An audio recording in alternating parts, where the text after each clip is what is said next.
You know what always surprises people about ancient Egypt? Everyone thinks they know the story. Massive pyramids, fancy tombs, gods with animal heads. But what they completely miss is how the entire civilization was actually built around waiting for mud. Straight up mud.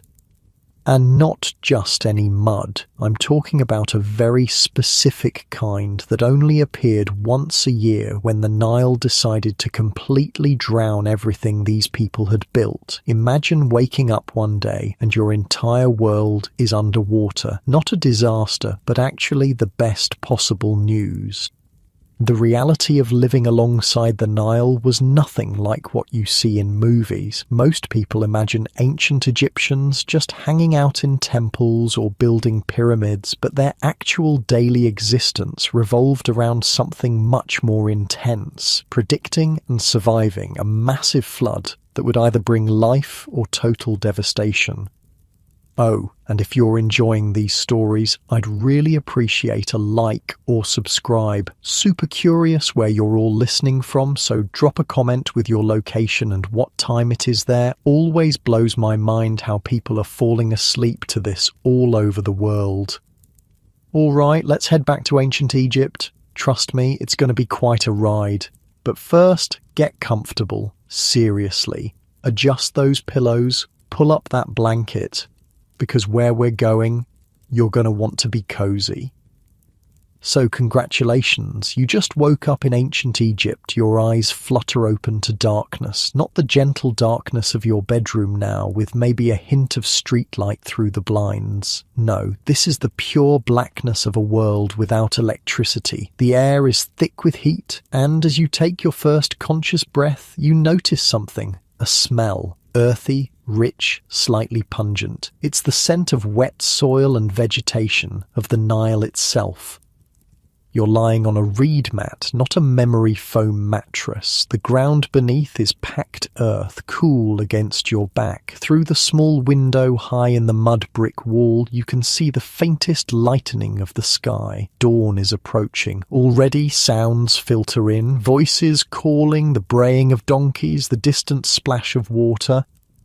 This isn't some grand palace in Thebes or a noble's villa. You're in a simple home in Elephantine, the island at Egypt's southern border where the first cataract creates a natural boundary. The building you're in is made entirely of mud brick with thick walls to keep out the scorching heat of the day. Your home sits higher on the island, safe from the water that will soon rise.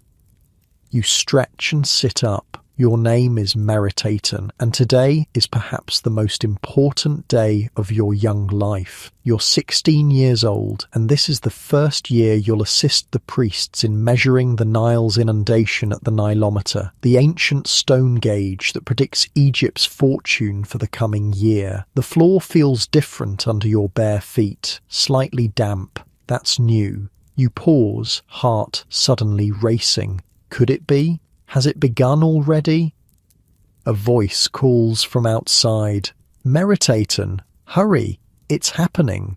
That's your father, Amenemhat, chief priest of the Nilometer. You grab a simple white linen kilt and pull it on. No time for washing or eating. If what your father says is true, nothing else matters right now.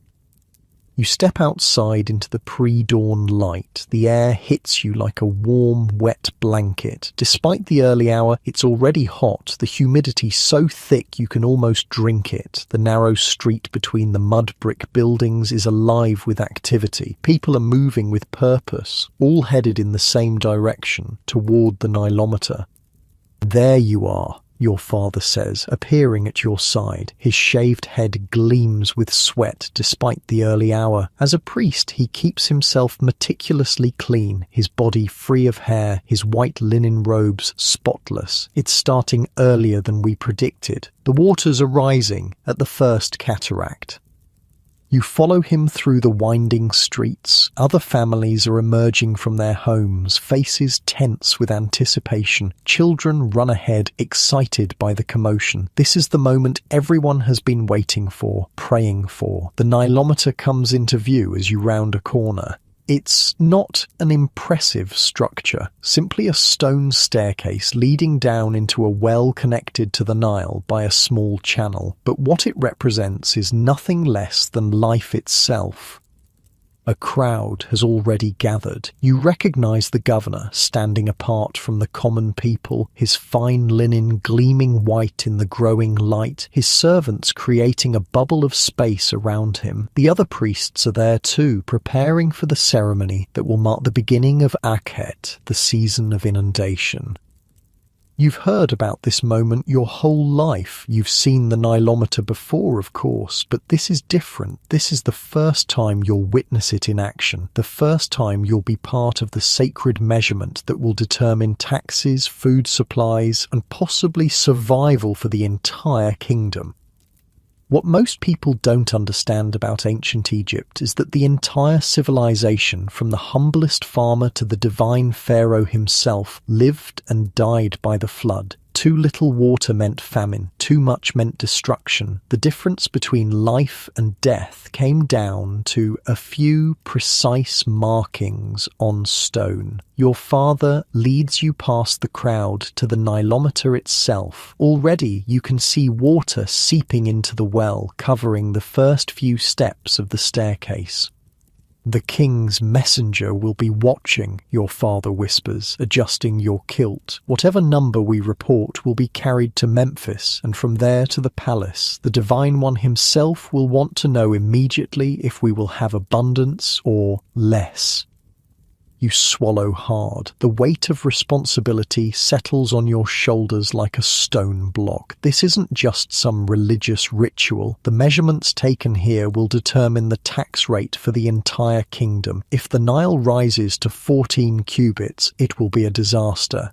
Barely enough water to irrigate the fields. If it reaches 16 cubits, the harvest will be abundant and taxes can be higher.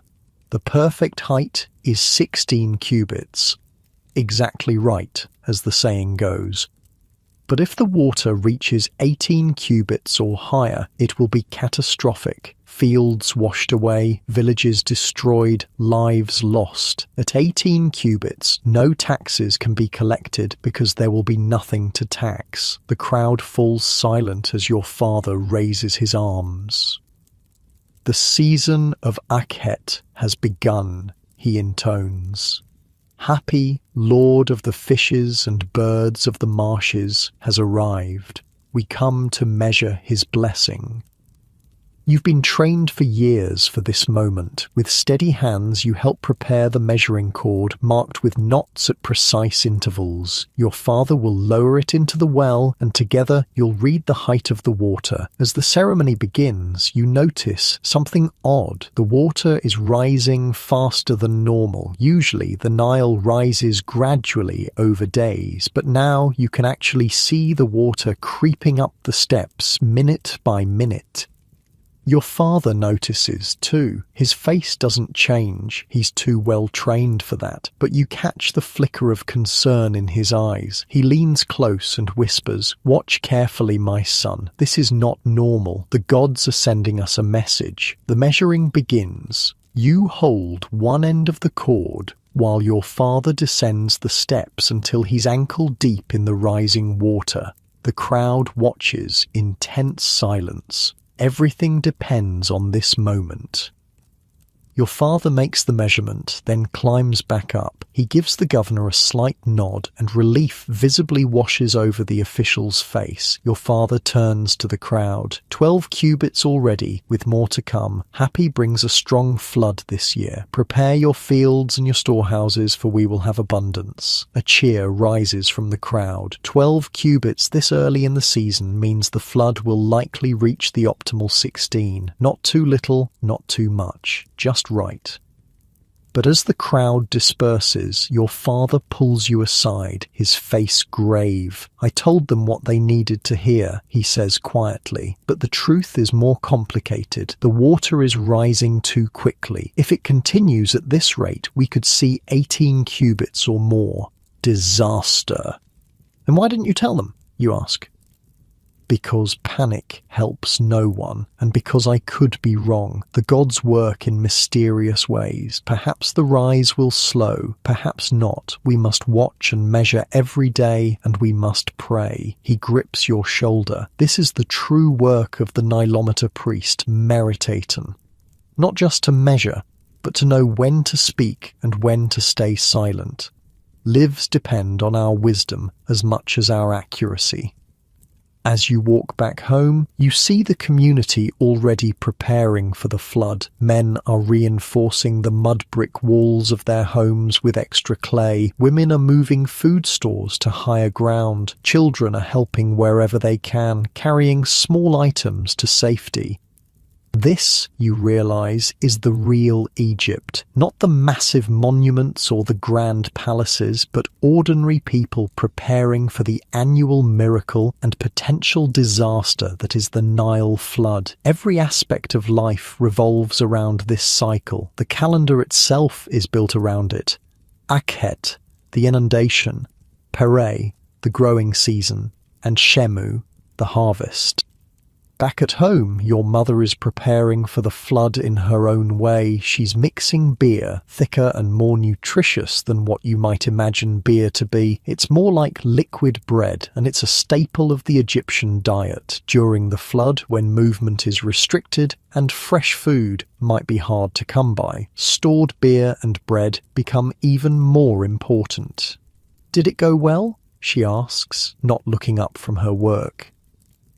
"Father says the flood will be good this year," you reply, carefully following his lead. She nods, satisfied. "Then we'll have a good harvest and the taxes won't be too heavy. The gods are kind." You help her with the brewing, grinding grain with a stone mortar and pestle. The familiar motion is soothing after the tension of the morning. Through the doorway, you can see the Nile in the distance, flowing peacefully for now. But you know its nature is about to change dramatically. As the day progresses, more news arrives from upriver. The flood is indeed coming faster than usual. Messengers report that villages closer to the first cataract are already seeing water levels rising rapidly. Your father is called away for an emergency meeting with the governor.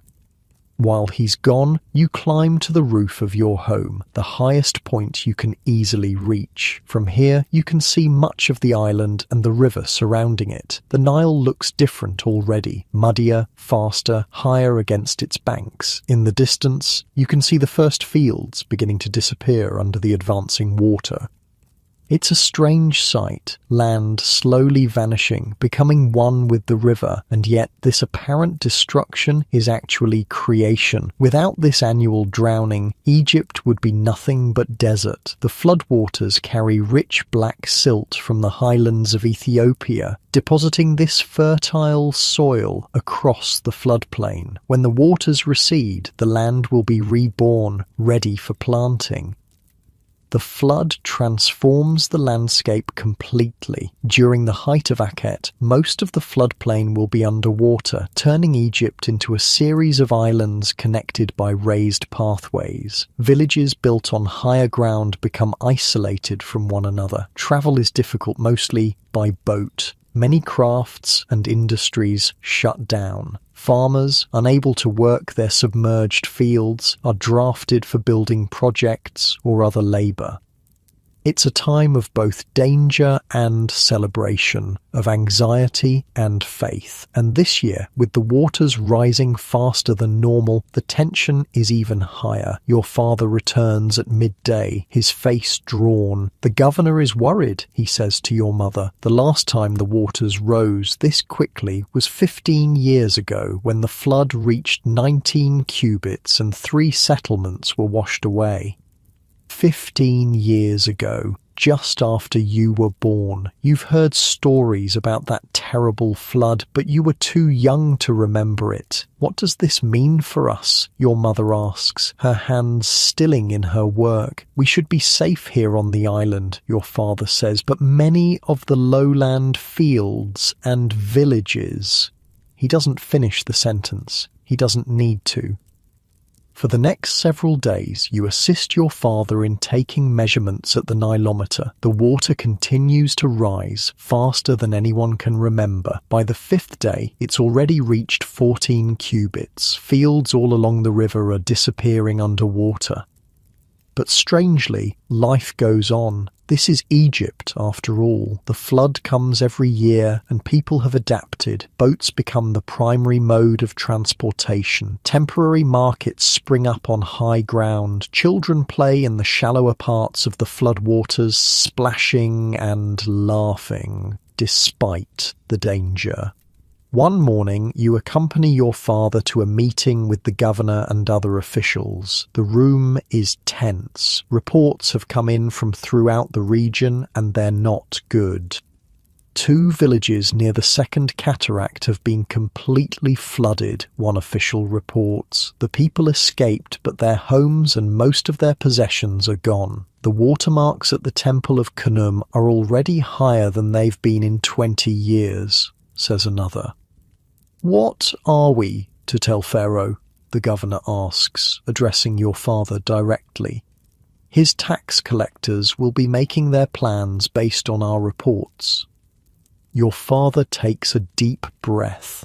Tell him the truth. The flood is unusually high. Taxes should be adjusted accordingly. Some regions will produce nothing this year. Others may have the best harvest in a generation if their irrigation systems survive to channel the receding waters properly. The governor nods grimly. And what of the people? There are already refugees arriving from flooded villages. They must be housed and fed, your father says firmly. It is the will of Happy. Those who are blessed with safety must share with those who are not. Next year, it could be us seeking shelter. You realize something important in that moment. The Nilometer isn't just a tool for measuring water. It's a measure of society itself, of how Egypt responds to crisis, of how people treat one another when the flood brings either abundance or disaster.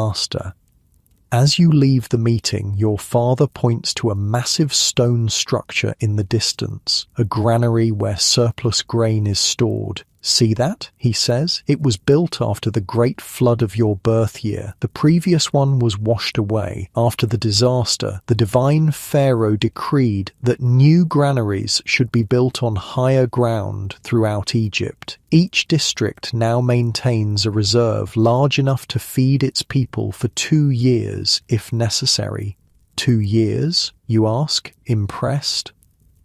Yes, because sometimes the flood fails 2 years in a row. Without those reserves, everyone would starve. He looks at you seriously. This is why our work at the Nilometer is so important. Our measurements help determine how much grain must be stored, how much can be traded, how much must be distributed.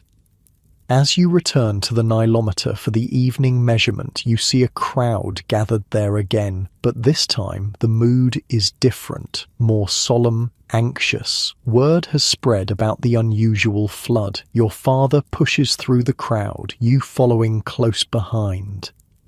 When you reach the stone staircase, you both stop short.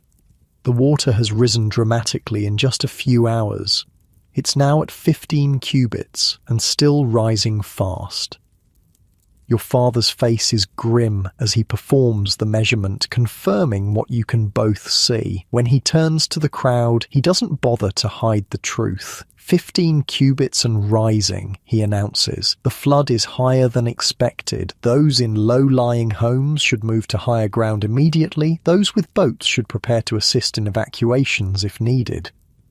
Instead of panic, you see the crowd organize itself with practiced efficiency. This is not the first dangerous flood they've faced, and it won't be the last. Neighbors immediately begin making plans to help one another. The wealthy offer space in their larger homes on higher ground. Boat owners volunteer their vessels. You're struck by the realization that the Nile hasn't just shaped Egypt's agriculture and economy, it's shaped its people, created a society that knows how to come together in crisis.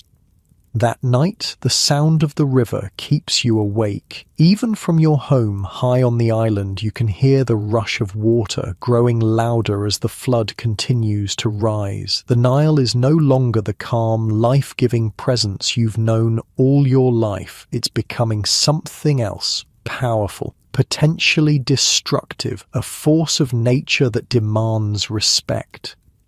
Your father sits up late, calculating and recalculating his predictions for the flood's peak. You sit with him, learning to interpret the patterns, the relationship between the early measurements and the eventual crest. "It's going to be close," he says finally. "If the rise slows tomorrow, we might stay under 18 cubits. If not..." He doesn't need to finish. You both know what it means if the flood exceeds 18 cubits, not just damaged fields and homes, but a fundamental threat to Egypt's food supply and stability. "Is there nothing we can do?" you ask. "We can pray," your father says, "and we can prepare, but the river will do what it will do." That is the first lesson every Egyptian learns. He looks at you thoughtfully. "There's something I want to show you tomorrow, something few people ever see." The next morning, before dawn, your father wakes you. "Come," he says simply. You follow him through the sleeping settlement past the Nilometer to a small, unassuming building set back from the river. It looks like a storage shed, but when your father opens the door, you see it's something quite different. The single room is filled with papyrus scrolls, hundreds of them, stored carefully in wooden boxes and clay jars. Your father lights a small oil lamp, casting flickering shadows across the walls. "This is the Nilometer archive," he says, his voice hushed with reverence. "Records of the Nile's rise and fall, going back more than 1,000 years. You stare in amazement. 1,000 years? He nods.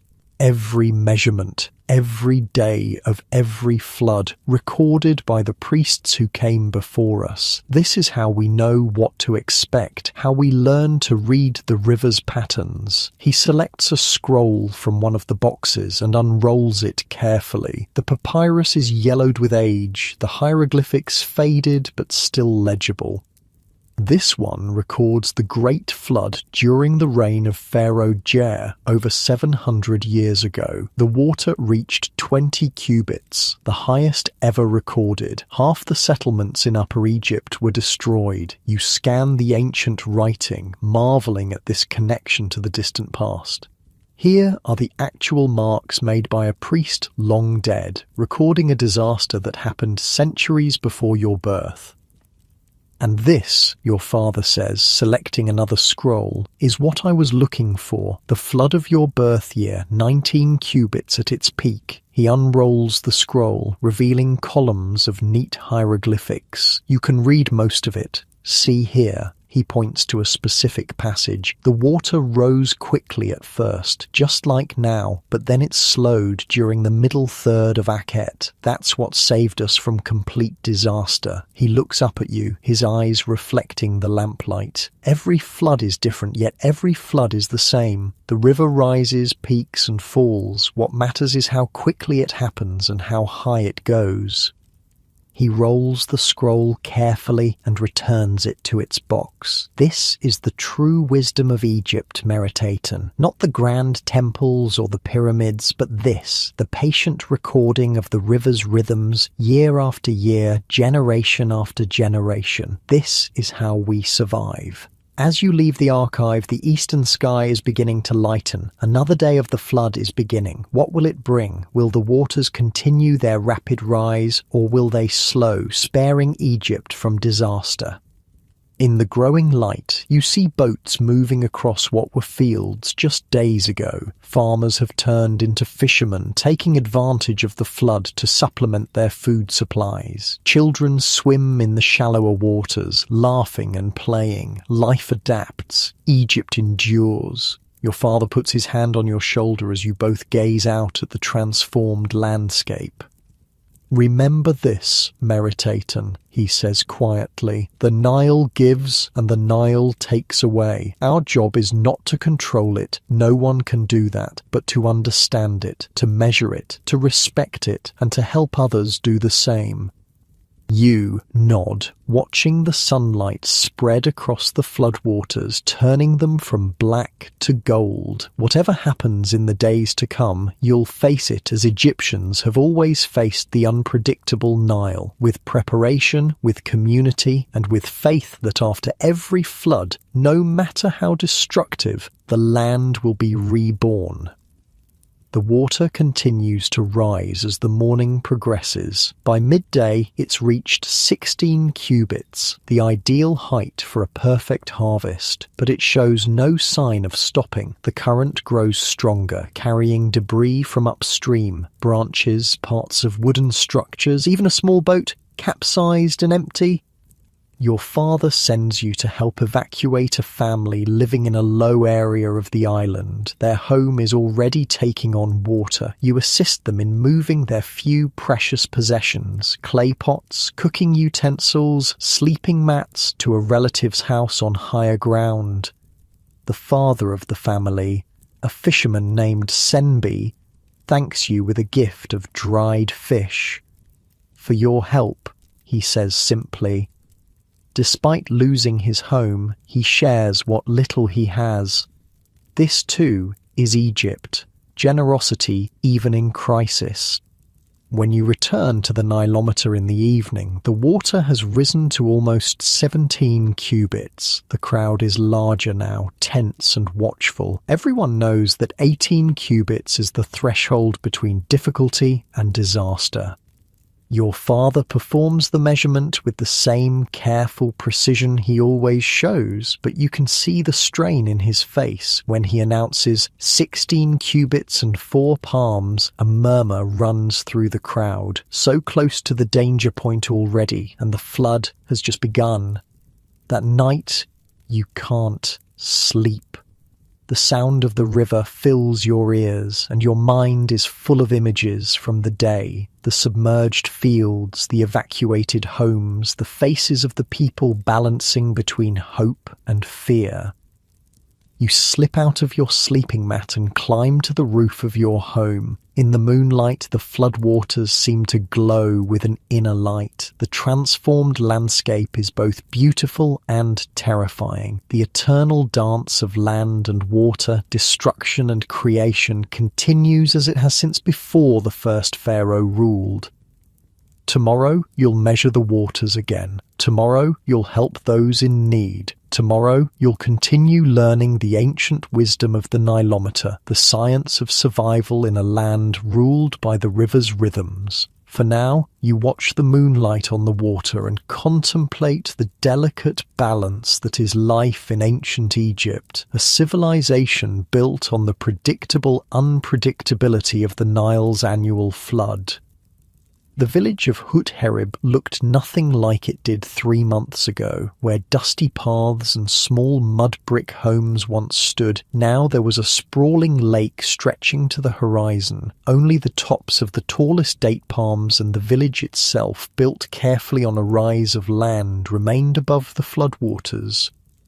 Nebet stood at the edge of her family's home, watching a small boat navigate the transformed landscape. The annual flood had reached its peak, turning the world into a shimmering expanse of water that reflected the cloudless blue sky. Unlike the anxious days when the waters first began to rise, now there was a strange peace to the inundation. This was her favourite time of year, when the world changed completely, when the impossible happened right before her eyes. Her mother's voice called from inside the house. "Nebet, stop daydreaming and help me with this beer." With a last glance at the water, Nebet turned and ducked through the low doorway. Inside, the single-room home was cool compared to the blistering heat outside.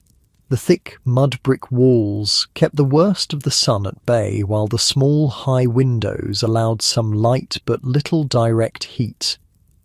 Her mother, T, was bent over a large ceramic pot, stirring a thick mixture with a wooden paddle. The unmistakable sour smell of fermenting grain filled the air. "Here," T said, handing Nebbet the paddle. "Keep stirring while I prepare the dates." Brewing beer was women's work, and at 12 years old, Nebbet was expected to help. Unlike the thin, bitter beer you might know, ancient Egyptian beer was thick, sweet, and nutritious, more like liquid bread than a modern beverage. It was a staple food consumed by everyone, from toddlers to elders. "The dates will make it sweeter," her mother explained, though Nebbet already knew this. "We need to make this batch special." "For the Feast of Happy?" Nebbet asked, continuing to stir the thick mixture. T nodded, slicing dried dates with practiced efficiency. "The highest flood in 10 years deserves our best offering. The Lord of the River has blessed us." The flooding had indeed been exceptional this year. When the waters first began to rise, there had been fear that it might be too much, a destructive inundation that would wash away homes and drown the carefully built irrigation systems. But the waters had risen steadily to just below the danger point, then stabilized. Now, 2/3 of the way through Akhet, the flood season, the entire village gave thanks daily to Happy, god of the Nile flood, for his generosity. Outside, the sounds of children playing in the shallower water drifted through the doorway. Despite the dramatic transformation of their world, life went on. During the flood season, many normal activities were impossible. No farming could be done on the submerged fields. No extensive travel could happen on the now underwater roads. But other work continued, and new opportunities arose. Nebbet's father, Nakht, was making the most of the flood. As a fisherman, this was his busiest time. Fish were plentiful in the expanded waters, and he spent his days casting nets from his small papyrus boat. He'd return each evening with his catch, which Nebbet and her mother would clean, salt, and dry for storage or trade. The door covering rustled, and Nakht ducked inside, bringing with him the smell of fish and river water. His shoulders were deeply tanned from endless days in the sun, his hands calloused from working with nets and ropes. "A good day?" T asked, not looking up from her work. "Better than good," Nakht replied, grinning. He held up a large net bulging with silver-scaled fish. "The flood has brought more fish than I've seen in years. Even the temple priests were impressed with what I brought them." This was significant news. The temple took a portion of everyone's production, a tax to support the priests, officials, and ultimately the divine pharaoh himself. But this tax wasn't resented. It was seen as giving back to the gods who provided the flood, who in turn provided life itself. "Did they say anything about when the waters will begin to recede?" T asked, taking some of the fish and beginning to clean them with practiced movements. "The nilometer at the temple shows the water has stopped rising," Nakht said. "The priests say if the pattern follows previous years, we'll see the land begin to emerge in about 20 days. Nebbet looked up from her stirring. 20 days until we can see our fields again?" Her father nodded. "And then the real work begins." Unlike the farmers who had little to do during the flood, Nebbet knew her family would be busiest when the waters receded. As the flood withdrew, it would leave behind pools and channels teeming with trapped fish, easy harvesting that required all hands working quickly before the hot sun dried the pools.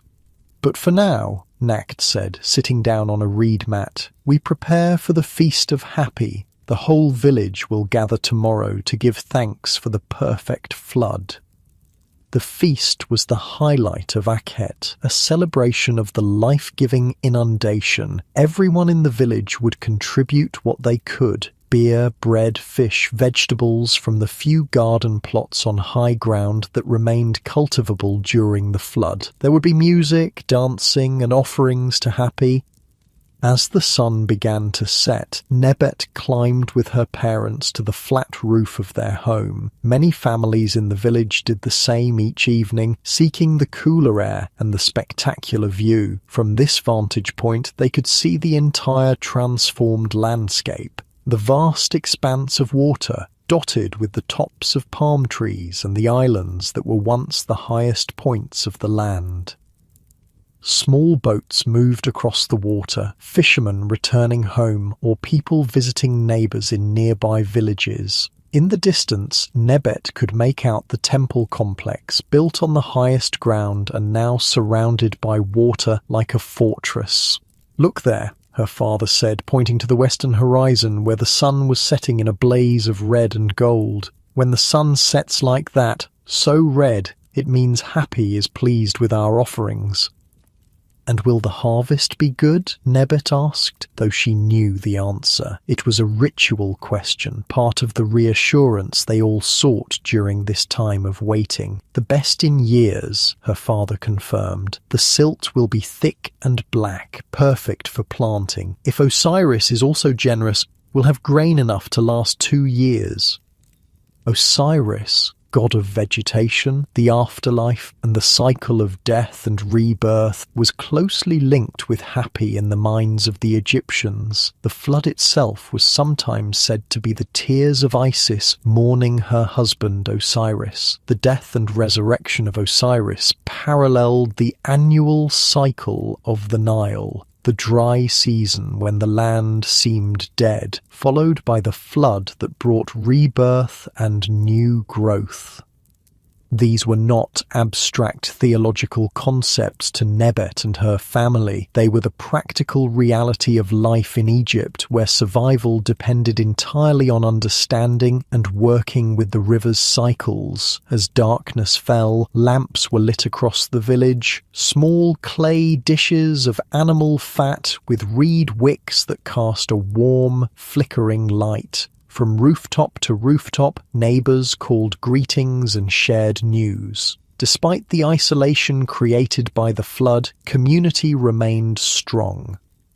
"Nakt, will you bring that big Niloch fish to the feast tomorrow?" called a voice from a nearby roof. "If my wife leaves me any to bring," Nakt called back, and laughter rippled across the darkening rooftops. These evening gatherings were a special feature of the flood season. During the rest of the year, everyone was too busy with fieldwork to socialise much after dark, but Akhet brought a different rhythm, fishing in the morning, preparing food and crafts during the hot afternoon, and community gathering in the evening. Eventually, as the stars emerged in full brilliance, not dimmed by any artificial light, families began to descend back into their homes for the night. Nebet lingered a moment longer, watching the moon rise over the flood waters, turning them to silver. Tomorrow would be the feast, but the day after would bring something she'd been looking forward to even more. Her turn to accompany her older brother, Amenemhat, to the distant market. During the flood, regular market days in the village square were impossible. Instead, floating markets were established at strategic points where boats from different villages could gather to trade. These markets were vital for exchanging not just goods, but news. In a world without rapid communication, the latest information about the flood levels upstream, political developments in the capital, or potential threats from desert nomads travelled by word of mouth from village to village. Inside their home, Nebet helped her mother prepare a simple dinner: bread baked earlier in the day, dried fish softened in broth, and a paste of ground fava beans. They ate sitting on reed mats, using pieces of bread to scoop up the food. There were no plates or utensils as we know them. After dinner, in the dim light of a single oil lamp, Nebet's father worked on repairing his fishing nets while her mother spun flax into thread using a simple drop spindle. Nebet practiced her weaving on a small loom, another skill all Egyptian girls were expected to master. "Tell us a story, father," Nebet asked, her fingers working the weft thread through the warp. Nacht was known in the village for his stories. Though he couldn't read or write, those skills were reserved for scribes and priests. He had a prodigious memory and a way with words that made his tales come alive. "What story would you like?" he asked, his hands continuing their practiced movements with the net.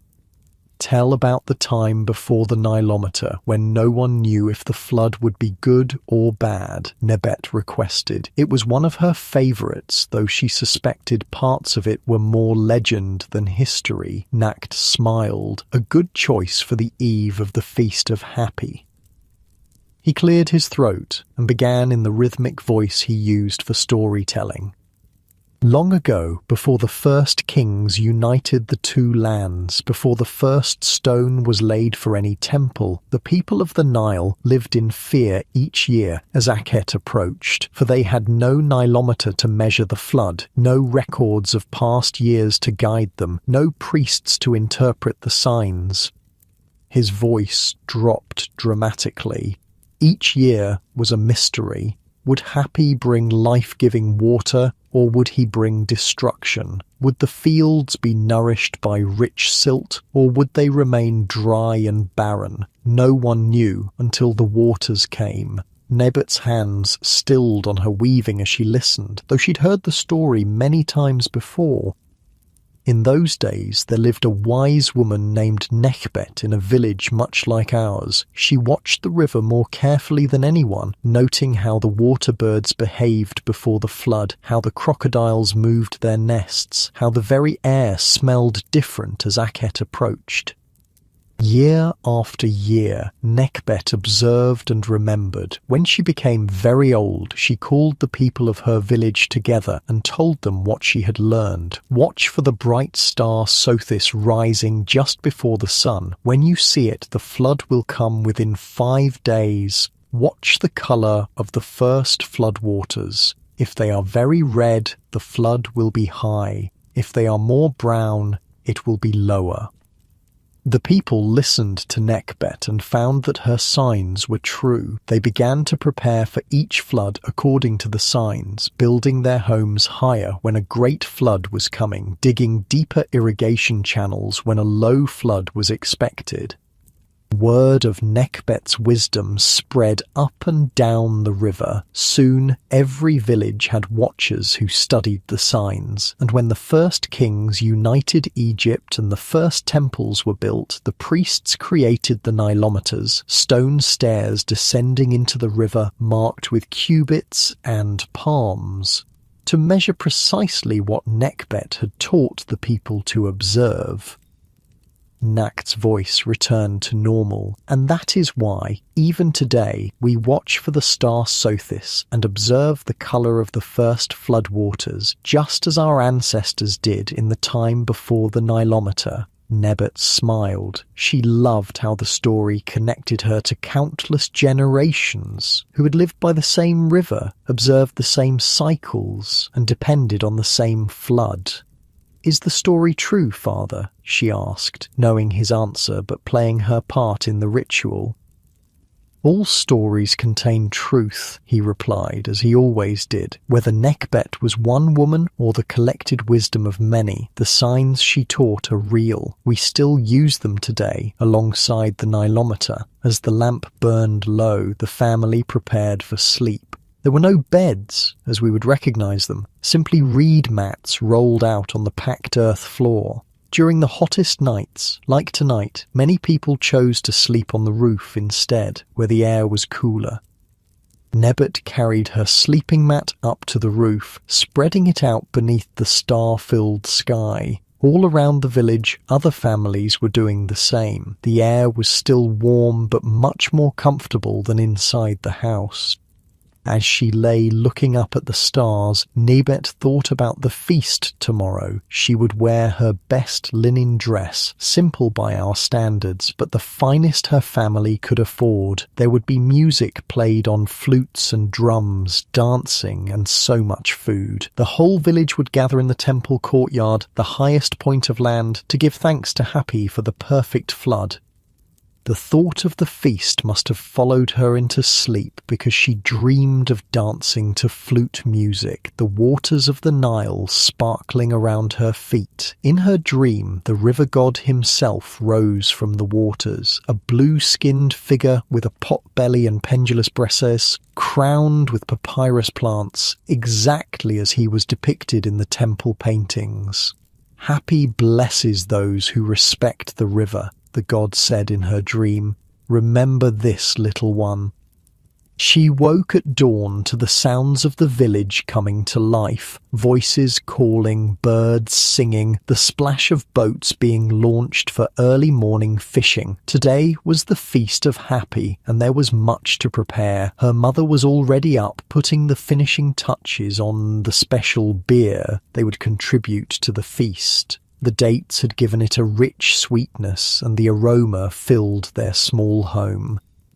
"Come, help me strain this," Tai called, and Nebet hurried to assist. Together, they poured the thick liquid through a fine mesh cloth into large clay jars that would be carried to the temple. Meanwhile, her father had brought in his early morning catch, more fish that would be quickly cleaned and cooked for the feast. Nothing would be wasted, even the entrails would be used as fertilizer for the garden plots. "The whole village is preparing," Nacht reported as he handed over his catch. "I've never seen so many boats out this early. Everyone wants to contribute something special for the feast." By mid-morning, the preparations were complete. Nebet changed into her feast dress, a simple shift of white linen that her mother had woven and sewn. She wore a single strand of blue faience beads, her most treasured possession given to her by her grandmother before she joined Osiris in the afterlife. The family loaded their contributions, the jars of beer, baskets of cooked fish and fresh bread, into their small boat. Nacht poled them through the flooded village toward the temple complex, joining a procession of similarly laden boats. The Temple of Happy wasn't grand like the great temples in the cities. It was a simple structure of stone and mud brick, but it was the heart of village life, especially during the flood. Built on the highest ground, it remained completely dry even during the greatest inundations.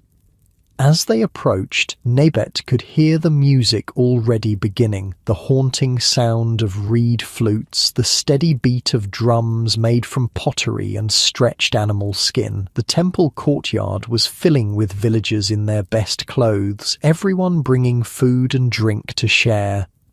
The priests stood at the entrance, dressed in white linen with leopard skins draped over their shoulders, the traditional garb for important ceremonies. They greeted each family, accepting offerings with formal blessings. "May Happy continue to bless your nets," the head priest said to Nacht as he presented their contributions. "May Isis make your beer sweet, and may Osiris bring abundance when the waters recede." Inside the courtyard, long reed mats had been laid out for people to sit on. At the centre stood a statue of Happy, not large or made of precious materials, but carved with reverence from local stone and painted in bright colours. The god was depicted with blue skin, a round belly, and breasts, symbolising the fertility and abundance he brought. His head was crowned with papyrus plants, the symbol of Lower Egypt.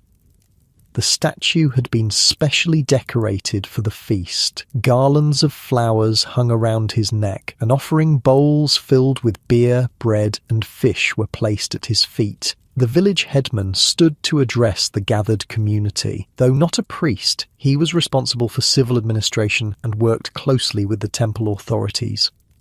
"People of Hut-Herib," he began, his voice carrying across the courtyard, "we gather today to give thanks to mighty Happy, Lord of the Flood, for his perfect inundation. The Nilometer shows 17 cubits, abundance without destruction. When the waters recede, our fields will be rich with silt, ready for the greatest harvest in a decade."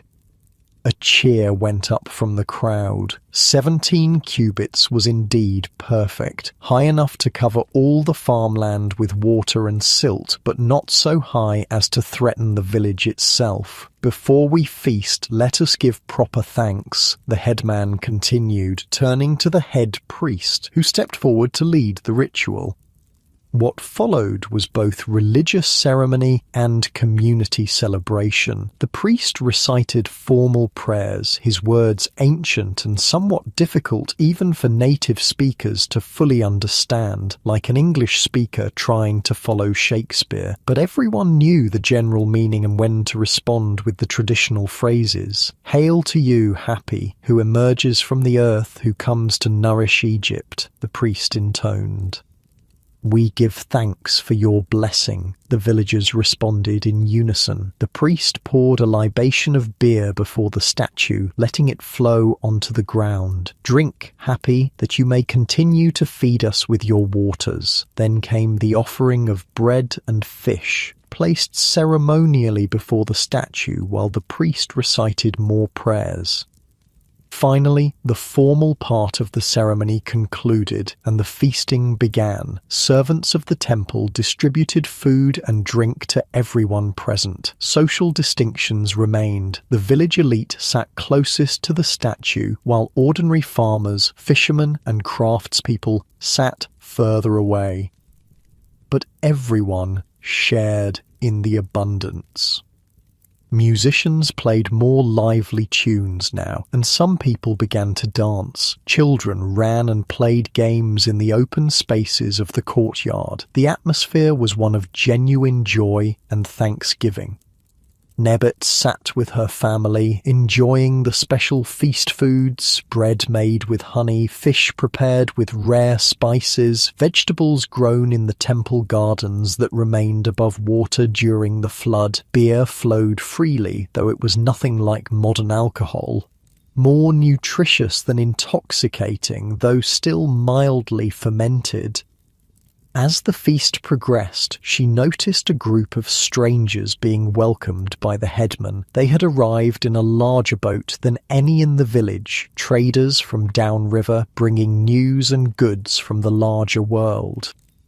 These traders were a common sight during Akhet. With normal farming activities suspended, the flood season was the perfect time for commerce. Boats could travel directly across the floodplain, taking shortcuts impossible during the dry season when they were confined to the river proper and the canals. "They've come from Memphis," someone nearby whispered excitedly. Memphis, the ancient capital near modern Cairo, was a major city that most villagers would never see in their lifetime. News from such a place was precious.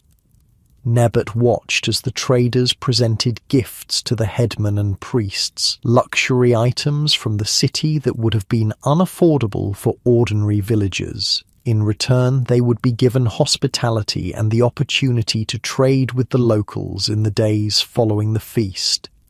She couldn't wait to visit the floating market where these traders would set up tomorrow. Perhaps they had beads like hers, or even the precious black coal that wealthy women used to line their eyes. The receding floodwaters revealed a transformed landscape. What had been a vast lake just weeks before was now a patchwork of wet, glistening mud and lingering pools. The rich black silt left behind by the flood, Kemet, the black land which gave Egypt its name, covered everything in a layer of fertility. Parton Marut wiped sweat from his brow and straightened his aching back. Like thousands of other men across Egypt, he had been drafted for the most important work of late Akhet, repairing and rebuilding the irrigation canals before the waters disappeared completely. All around him, men laboured with wooden hoes and reed baskets, digging channels through the soft mud. The sun beat down mercilessly, turning the damp ground into a steaming sauna. But despite the heat and the back-breaking work, there was an atmosphere of purpose and even camaraderie among the labourers. Everyone understood what was at stake. If they failed to properly channel the receding floodwaters, the miracle of the Nile's bounty would be wasted. "Put your back into it, farmer," called the overseer, a local official named Amenemope who carried a thin stick as a symbol of authority. "The water won't wait for lazy men." Patan Marut didn't bother to respond. At 42, he was older than most of the labourers and had been through enough floods to know the rhythm of this work. The overseer's bluster was just part of the process, like the heat and the mud and the aching muscles. He plunged his wooden hoe back into the mud, carving out another section of the canal that would direct water to his village's fields. This wasn't optional work. Every able-bodied man was required to serve in the corvée labour system for a certain number of days each year. It was their tax, their contribution to the community and ultimately to the divine pharaoh himself. During most of the year, Patan Marut was a farmer tending his fields of barley and flax, but during late Akhet he became a canal digger. His knowledge of the land, which areas drained quickly and which held water, where the soil was richest and where it was more sandy, made him valuable to the canal-building effort. "Water's coming," someone shouted from further up the canal. The men straightened and watched as a small surge of water flowed down the channel they'd been digging. This was the moment of truth. Would their work hold? Would the water follow the path they'd created? The muddy water flowed smoothly through the new section, picking up speed as it found the carefully calculated slope. A cheer went up from the workers. This branch of the canal system was working as designed. Amenemope nodded with satisfaction. "Good. Now we can move to the secondary channel. Bring your tools and follow me." The men gathered their simple implements and trudged after the overseer, leaving behind the now flowing canal. As they walked, Patan Marut found himself alongside Usa Haight, a younger man from a neighbouring village. "How many more days of service do you have?" Usa Haight asked, adjusting the wooden hoe on his shoulder. 3 more after today," Patan Marut replied. "And you?" 5. It's my first year with full service obligations." Usa Haight looked around at the vast project underway across the floodplain. "I never realized how much work goes into the canals." Patan Marut nodded. "Most don't until they serve their time, but without this..."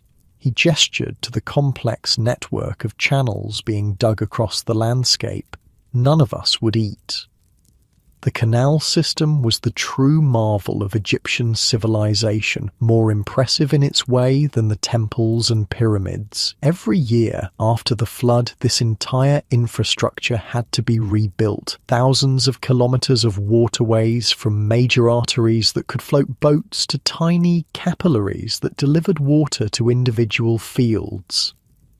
Without this system, the floodwaters would simply drain back into the river, leaving most of the land dry within weeks. With it, farmers could control exactly how much water reached their fields and when, extending the growing season and maximizing yields. "Here," Amenemope said, stopping at an unmarked patch of mud that looked identical to the surrounding landscape. "The secondary channel begins here and runs to those palms in the distance."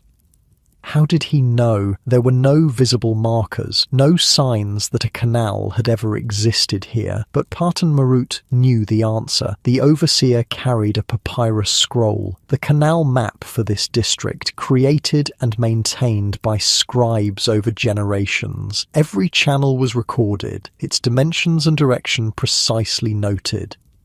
The men set to work again, digging a new channel according to Amenemope's directions. The overseer paced back and forth, occasionally consulting his scroll and using a measuring cord to check the width and depth of the excavation.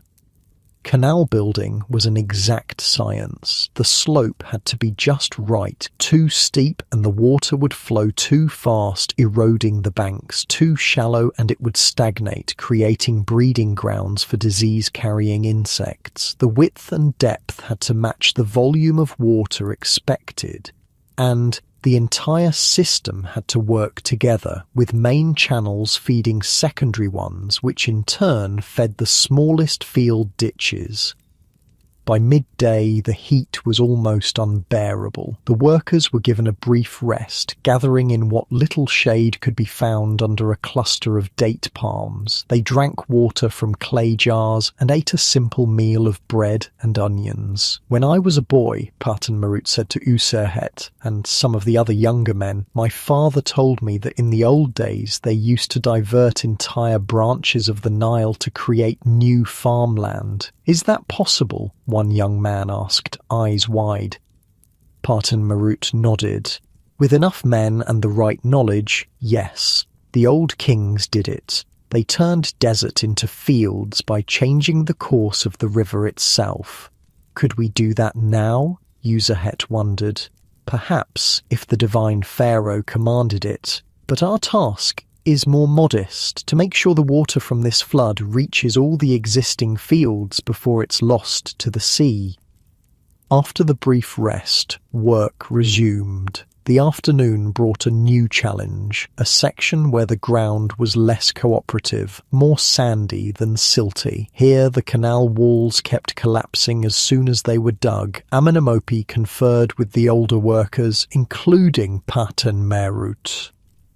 "We need to reinforce this section," the overseer decided. "Bring palm fronds and mud bricks." This was a common solution for unstable sections. The palm fronds would be woven into mats and used to line the canal walls, then covered with a layer of mud bricks. It was more labour-intensive than simply digging through good soil, but necessary to ensure the canal would last through the growing season. As the sun began to descend toward the western horizon, Amenemope finally called an end to the day's work. The men were exhausted, covered in mud from head to toe. They gathered their tools and began the walk back to their villages. Despite his fatigue, Patan Marut felt a sense of satisfaction. The work was progressing well. If the weather held and no unexpected problems arose, they would complete this section of the canal system within the allotted time.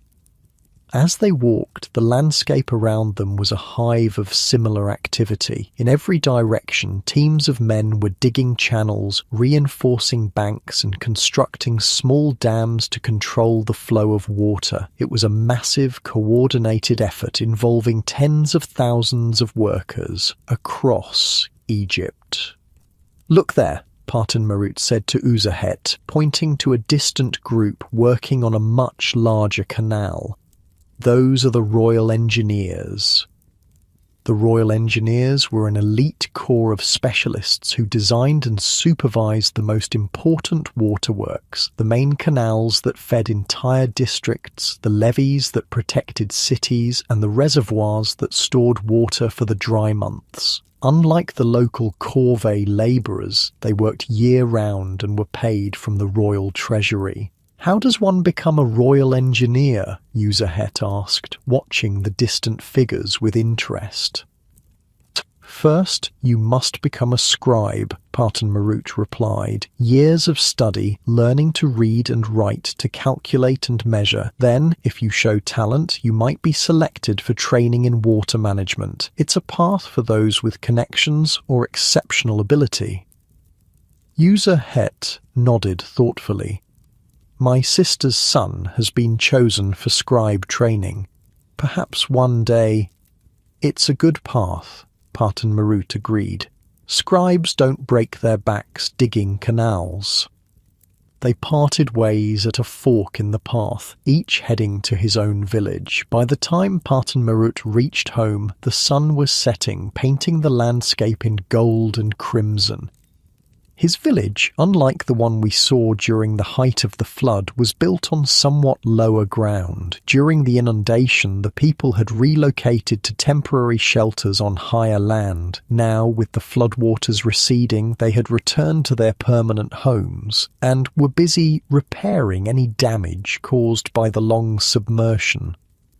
Mud brick houses, after weeks underwater, needed extensive work. Walls had to be patched, floors resurfaced, and everything thoroughly dried to prevent mold. The entire village smelled of damp earth and the dung fires used to speed the drying process. Patan Merut's wife, Henut Mehit, had a hot meal waiting for him. A thick stew of lentils with bits of salted fish and fresh bread baked in a clay oven. After washing off the worst of the mud in a basin of water, he sat on a reed mat to eat.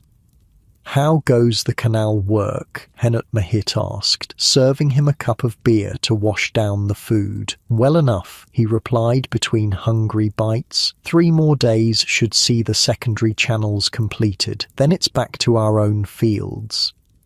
Their children, 2 sons and a daughter, joined them for the meal. The boys, at 16 and 14, were already working with the men on the canal project. The girl, just 9, helped her mother with household tasks and tending their small garden plot, which had remained viable throughout the flood thanks to its raised position.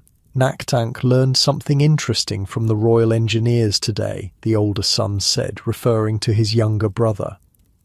"Oh?"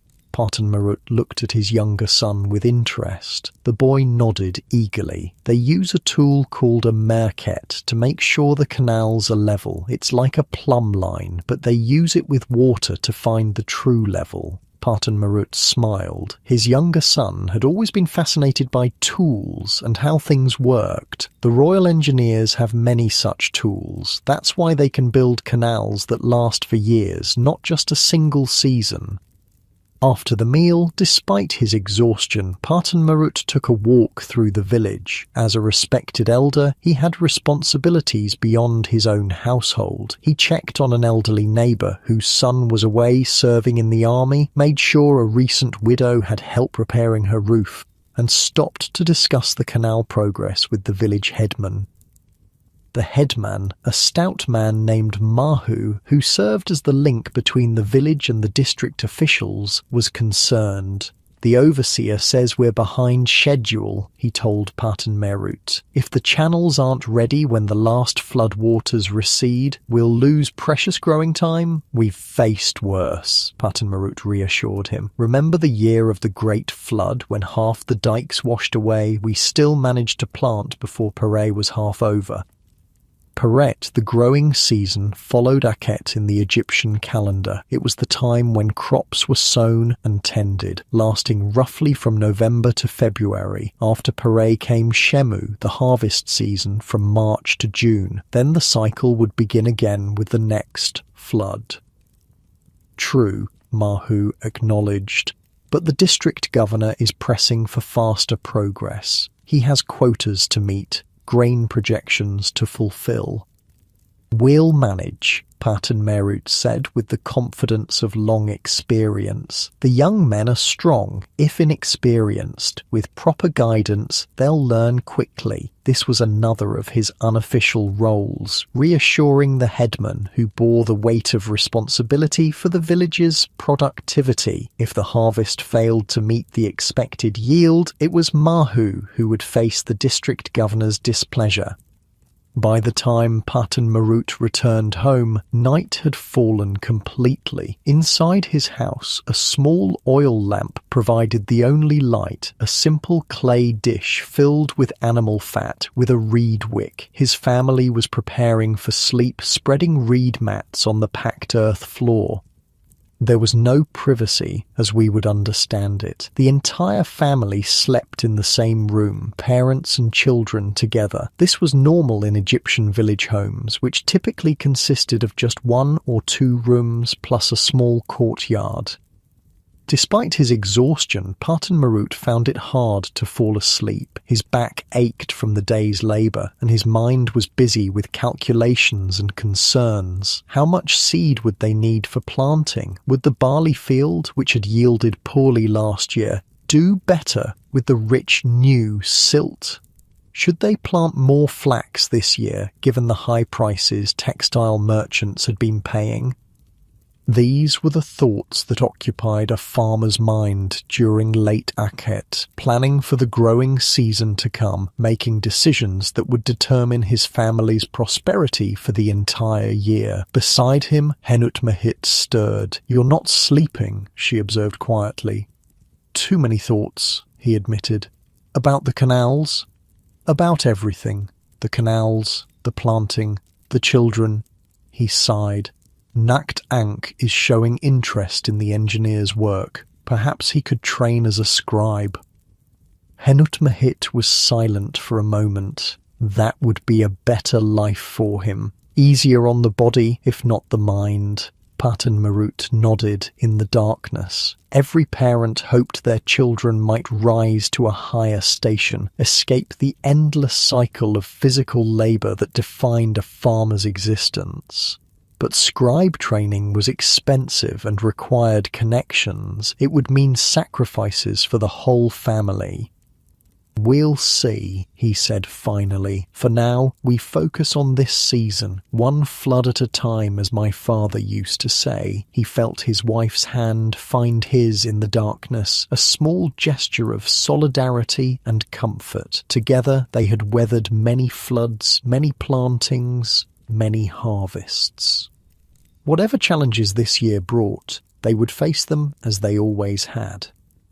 The next morning came too soon, the first light of dawn filtering through the small windows high in the walls. Already the village was stirring, voices calling, chickens clucking, the smell of bread baking in communal ovens. Another day of canal work awaited, but first came morning rituals. Parton Marut washed in a basin of precious clean water. Water was used sparingly for bathing, with most of it reserved for drinking and cooking. He ate a quick breakfast of bread dipped in bean paste, then gathered his tools. His sons joined him, and together they walked to the meeting point where the labour crews were assembled each morning. The overseer, Amanamope, was already there, papyrus scroll in hand, calling out assignments. "North section crew, continue the secondary channel from yesterday," he ordered. "South section, begin the field channels for the barley lands. East section, reinforce the main canal bank where it's showing weakness." Parton Marut and his sons were assigned to the east section, along with Uzahet and several other men from neighbouring villages. The main canal was the most critical part of the system. If it failed, all the secondary channels would be useless. They walked to their assigned section, where the problem was immediately apparent. A section of the canal bank was slumping, the mud sliding back into the channel. If it continued, it could block the water flow or even cause a breach that would flood areas not meant to receive water yet. "We need to rebuild this section completely," said the crew leader, an experienced canal worker named Paheri. "Remove all the soft mud, then rebuild with alternating layers of stiff clay and plant fibre." This was more complex work than simple digging. It required knowledge of materials and construction techniques. Parton Marut, with his years of experience, was put in charge of a small team, including his sons and Uzahet. "First, we scrape away all this loose material," he instructed. "Get down to firm soil, then we'll lay the reinforcement." The younger men set to work with enthusiasm, if not always with skill. Parton Marut corrected them gently, showing them how to test the firmness of the soil, how to shape the bank at the proper angle. "Not so steep," he told his younger son, who was forming the new bank. "If it's too steep, it will just slump again when it gets wet. A gentle slope is stronger." As the morning progressed, their section of rebuilt bank took shape. Plant fibers, mainly straw and palm fronds, were layered with clay to create a strong, flexible structure that could withstand the pressure of water. This was ancient technology used since the earliest days of Egyptian civilization, but still effective. Around midday, an unexpected visitor arrived at the work site, a scribe, identifiable by his clean white kilt and the writing kit he carried, a wooden palette with depressions for black and red ink, and reed pens tucked behind his ear. He was accompanied by 2 soldiers, their bronze-tipped spears glinting in the sunlight. The workers straightened, wiping sweat from their faces. A visit from a royal scribe was unusual and potentially concerning. Was there a problem with their work? Had someone complained to the district officials? Amenemope hurried over to greet the scribe, bowing respectfully. They spoke in low voices, with the overseer gesturing toward the canal works in progress. Then, to everyone's surprise, Amenemope turned and pointed directly at Parten Merut. "You there, Parten Merut, come here," the overseer called. With a confused glance at his sons, Parten Merut set down his tools and approached the officials. He bowed to the scribe, keeping his eyes lowered as was proper when addressing a superior. "This is the man I mentioned," Amenemope said to the scribe. "He has worked on the canals for over 30 years and knows this district's water system better than anyone." The scribe looked Parten Merut over with an appraising eye. "You understand canal construction?" he asked. "I know what works and what doesn't in our soil, honoured one," Parten Merut replied cautiously. "I've seen many floods come and go." The scribe nodded. "Good. The Royal Engineers are facing a challenge with the new reservoir project north of here. The soil is similar to your district. They need experienced men to advise on local conditions." Parten Merut's heart skipped. The Royal Engineers? The Reservoir Project? This was far beyond his usual corvée service. "The district governor has authorized me to recruit 10 men with suitable knowledge," the scribe continued. "You have been recommended. You will be compensated for your time beyond your corvée obligation, of course."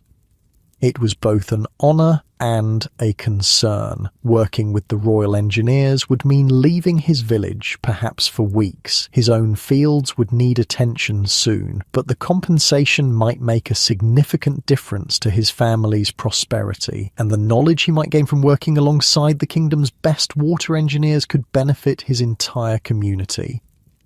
"I am honoured to serve the divine pharaoh in any capacity," Parten Merut said, the formal response expected of any loyal subject. The scribe made a note on his papyrus. "Good. Report to the reservoir site at dawn tomorrow. Bring any tools you consider useful." With that, the scribe and his escorts departed, leaving Parten Merut standing in stunned silence. Around him, the other workers murmured in surprise and speculation. "The Reservoir Project," User Het said, eyes wide with amazement. "They say it will hold water for a full season after the flood recedes. Nothing like it has been built in generations." Parten Merut nodded slowly, still processing this unexpected turn of events. The reservoir was the talk of the district, a massive engineering project ordered by the divine pharaoh himself to increase agricultural production by extending the growing season. If successful, it would change life dramatically for every farmer in the region, and now, somehow, he would be part of it. The fields of Heka-Nasut had transformed yet again. What had been a vast lake during Akhet, then a mud-covered plain during canal building, was now a patchwork of carefully prepared plots, dark with rich Nile silt waiting for seed. The end of Akhet and the beginning of Pere marked the most hopeful time in the Egyptian calendar. Planting season. After the flood's destruction and renewal came the promise of new growth, the continuation of life's eternal cycle. Kensit stood at the edge of her family's main field, her bare toes curling into soil still damp from the receded floodwaters. At 35, she had seen this transformation many times, yet it never failed to fill her with quiet wonder. The Nile's gift, this black fertile earth, was what made everything possible. "Are you going to stand there all day, or help with the ploughing?" called her husband, Senbi, from where he struggled with their wooden plough and reluctant ox.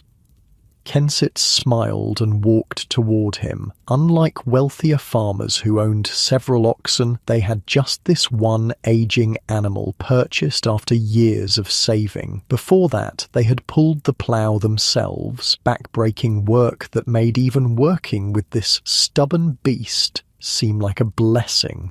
"He's not happy today," Senbi grunted, trying to keep the plough's wooden blade cutting a straight furrow through the soil.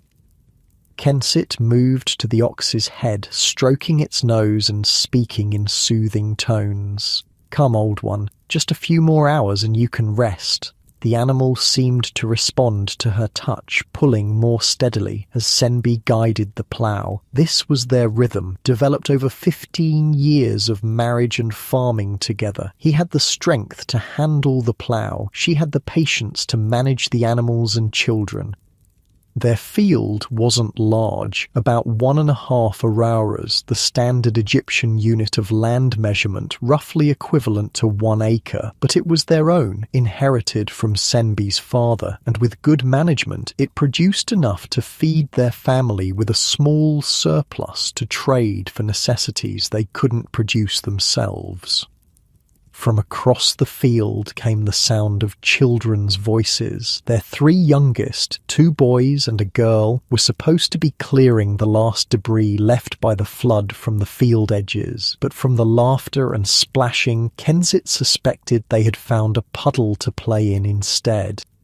Their oldest son, Amenemhat, wasn't with the younger children. At 16, he was considered a man with adult responsibilities. He had been sent to the village seed storage to collect their planting grain, barley and emmer wheat that had been carefully preserved from the previous year's harvest. The seeds were precious. Each spring, the best portion of the harvest was set aside for the next year's planting. The village maintained a communal seed storage, a mud brick structure with thick walls and a raised floor that kept the grain dry and safe from rodents. Each family seed allocation was recorded by the village scribe and distributed when the fields were ready for planting. As they worked their way across the field, Kensit occasionally straightened to ease her back, looking around at the bustling activity across the floodplain. Every family was engaged in the same urgent work, preparing fields while the soil remained at the perfect consistency for planting. Too wet and the seeds might rot, too dry and the soil would be too hard to work effectively. "Look," she said to Senbi, pointing to a neighbouring field where a wealthier farmer directed several servants operating 2 ploughs. "Ipua has new ploughs with bronze tips." Senbi glanced up briefly, then returned to his work. "Bronze ploughs are for those who have more silver than sense. Wood works well enough if you keep it sharp." His tone was light, but Kensit knew the reality behind his words. Bronze tools were far beyond their means. Like most farmers, they made do with implements of wood, stone, and occasionally copper for smaller tools. The wooden plough Senbi used was the same basic design Egyptian farmers had been using for thousands of years, a simple share attached to poles that controlled its depth and direction. Despite its simplicity, the plough was effective, turning the rich soil to prepare it for seed. The flood had done most of the hard work already, softening the earth and depositing a fresh layer of fertile silt. Unlike farmers in other lands who had to add manure or other fertilizers to their fields, Egyptians received a free application of nature's best fertilizer every year, courtesy of the Nile. "Mother, father, look who's coming." Their youngest daughter, Nefertari, came running across the field, her dark eyes wide with excitement. Following more sedately behind her was Amenemhat, carrying a large basket on his shoulder. Beside him walked an unexpected figure, Patan Marut, the respected elder who had been recruited to work with the Royal Engineers on the reservoir project. Senbi stopped the plough, giving the ox a moment's rest as the visitors approached. Kensit brushed soil from her hands and straightened her simple linen dress. Patan Marut honours our field, Senbi said, inclining his head respectfully to the elder. What brings you to our humble plot when the Royal Engineers surely need your wisdom? The older man smiled, the corners of his eyes crinkling. The reservoir work proceeds, but I was given 2 days to attend to my own affairs. I saw your son at the seed storage and thought I would walk with him. It's been too long since I inspected the fields in this part of our district. This was a polite fiction. Everyone knew that Patan Marut was making rounds of the village farms, sharing what he had learned from the Royal Engineers. His knowledge was a gift to the community, more valuable than any physical object he could have brought. Amenemhat set down his basket, revealing the golden-brown grain inside, their planting seed for this season. Kensit felt the familiar mix of hope and anxiety that came with every planting. Those small, hard kernels represented their future. If they sprouted and grew well, the family would eat. If not, she pushed the thought away.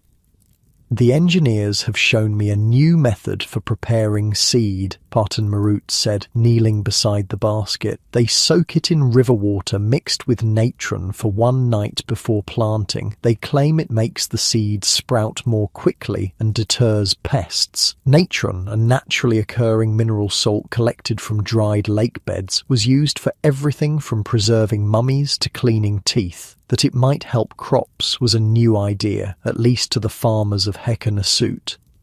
"Does it work?" Senbi asked, practical as always. "The royal fields show promising results," Patan Marut replied. "I've brought a small amount of natron to share." He produced a linen pouch from his belt. "Enough for your seed, if you wish to try." This was a generous gift. While not rare, natron had to be traded for, and Patan Marut was sharing knowledge and materials he could have kept for his own fields.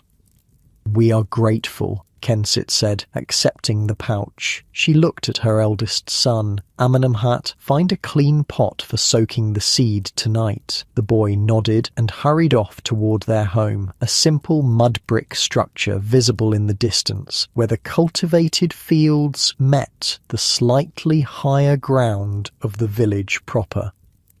Patan Marut stayed for a while, discussing the canal system and water distribution with Senbi. The 2 men walked the boundaries of the field, examining the small irrigation channels that would bring water from the larger canals to this specific plot. "The new reservoir will change how we irrigate," Patan Marut explained. "Instead of depending entirely on the flood, we'll have water available later into the growing season." "And who will control this water?" Senbi asked, the question that concerned every farmer. "The same officials who oversee the canals," Patan Marut replied, "but with more consistent water throughout the year, there will be less competition for it during critical times." Kensit listened while continuing to work. The politics of water didn't interest her as much as the practical reality of getting their crops planted on time. She called her younger children over to help prepare the remaining section of the field, showing them how to break up clods of earth with wooden hoes. Eventually, Patan Marut took his leave, moving on to the next farm to share his knowledge. Senbi returned to the plough, and the family fell into the rhythm of their work. The steady pace of the ox and plough, the children clearing debris, Kensit smoothing the ploughed soil with a wooden rake. By midday, the sun was high and hot. The brief respite of cooler temperatures that came with the flood was over. Egypt's relentless heat had returned. The family retreated to a small shelter at the field's edge, just a simple roof of palm fronds supported by 4 poles, to eat a midday meal and rest during the worst of the heat. Amenemhat had returned from the house with food. Bread, dried fish, and a few onions, and a clay jar of water. They ate in companionable silence, hungry from the morning's work. "Tomorrow we plant?" asked one of the younger boys, Jehuti, who at 8 years old was still learning the agricultural cycle. "Tomorrow we plant the barley," Senbi confirmed. "The wheat will wait 2 more days." Staggering the planting was a common strategy, spreading both the work and the risk. If disease or pests struck, or if an unexpected dry spell came, it was better not to have all crops at the same vulnerable stage. After their brief rest, work resumed. The afternoon was devoted to final preparations, checking the irrigation channels, clearing the last debris, and setting up boundary markers. Stone markers engraved with the family's name defined the edges of their field, an important precaution in a land where the annual flood could erase visible boundaries. As the sun began its descent toward the western horizon, Senbi finally called an end to the day's work. The family gathered their tools, the plough, hose, and rake, and began the walk back to their home in the village. Kensit watched as her husband ran a practiced hand over the wooden plough, checking for any damage or wear that would need to be repaired before tomorrow. The implement was simple but essential, a curved piece of acacia wood tipped with a slightly harder wood, with handles extending up and back for the ploughman to guide it. No metal, no complex mechanics, yet it had served Egyptian farmers effectively for thousands of years. Their home, like most in the village, was a simple rectangular structure of mud brick with a flat roof. It consisted of a main room where the family cooked, ate, and slept, plus a small storage area and a courtyard where much of daily life took place. Compared to our modern homes, it would seem tiny and sparse, but by the standards of Egyptian peasant farmers, it was entirely adequate. In the courtyard, preparations for the next day's planting were already underway. Following Parton Marut's advice, Amenemhat had set up a large pottery vessel filled with Nile water. Under Kensit's direction, he carefully added some of the natron, stirring until it dissolved. "Now, the seed," she instructed, and together they poured in the barley from the basket, making sure all the grain was submerged. "How does it work?" Amenemhat asked, curious as always about the reasons behind things. Kensit shrugged slightly. Parton Marut says it makes the seed sprout faster. Perhaps the natron wakes up the sleeping plant inside each grain. This wasn't far from the truth, though expressed in terms a Bronze Age farmer would understand. The natron, a mix of sodium compounds, could indeed help soften the seed coat and deter some pests and fungi. Inside their home, Senbi's youngest daughter was grinding grain for the evening meal, using a saddle quern, a concave stone base, and a smaller stone for grinding. It was slow, hard work, but essential. Every family ground their own grain daily. Bread was the foundation of every meal. The house had no kitchen as we would recognize it. Cooking was done in the courtyard over an open fire, or, for bread, in a small mud brick oven. The main room held few furnishings, some reed mats for sitting and sleeping, a few wooden stools, clay storage jars, and baskets for clothing and personal items. Yet, despite this material simplicity, the home felt alive with purpose and family bonds. The children chatted about their day as they helped with evening tasks. Senbi discussed planting strategies with his eldest son, passing on knowledge that had come down through generations. Kensit directed it all with the quiet authority of a mother who knew exactly what needed to be done and when. As darkness fell, the family gathered for their evening meal. Fresh bread, a stew of lentils with a few precious bits of dried fish, and beer. The beer, like most Egyptian beer, was nutritious and only mildly alcoholic, more of a liquid food than an intoxicant. Even the children drank it, though watered down. After the meal came the final preparations for the next day's planting. Seeds had to be ready, tools gathered, water jars filled. Nothing could be left to chance when it came to the critical task of getting seed into the ground at the optimal time. But first, there was one more important ritual. Senbi brought out a small wooden figurine from its special place in a niche in the wall. It represented Osiris, god of vegetation and rebirth, his green-painted skin symbolizing the sprouting crops. The family gathered around as Senbi placed the figurine on a small mat. Before it, he set a tiny portion of bread and a few drops of beer, offerings to ensure the god's blessing on their planting. Great Osiris, Senbi intoned, who dies and is reborn like the crops in our fields. Bless our seed that it may sprout and grow strong. As you returned from death, let our barley rise from the dark earth into the light. It was a simple prayer without the elaborate rituals and formulations of temple worship, but it connected this humble family directly to the cosmic forces they believed governed the natural world. In Egyptian thought, there was no firm line between the religious and the practical. The success of their crops depended both on proper farming techniques and on divine favor.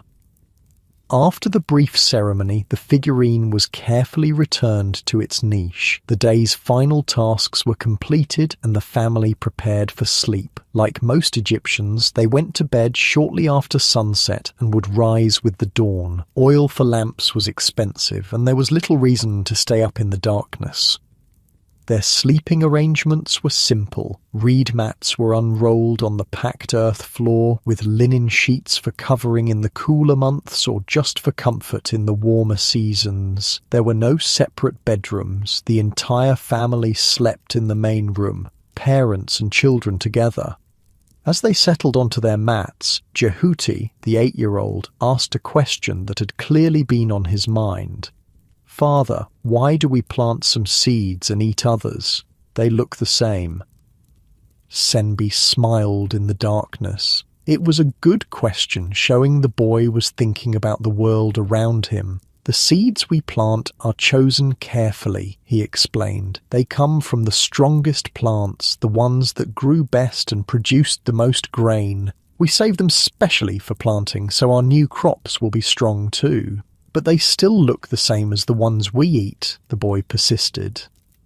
"To our eyes, yes," Senbi agreed, "but the gods can see the difference. They see the strength hiding inside each seed, waiting to grow." This seemed to satisfy the child, who fell silent. Soon, the rhythmic breathing of sleeping children filled the small room.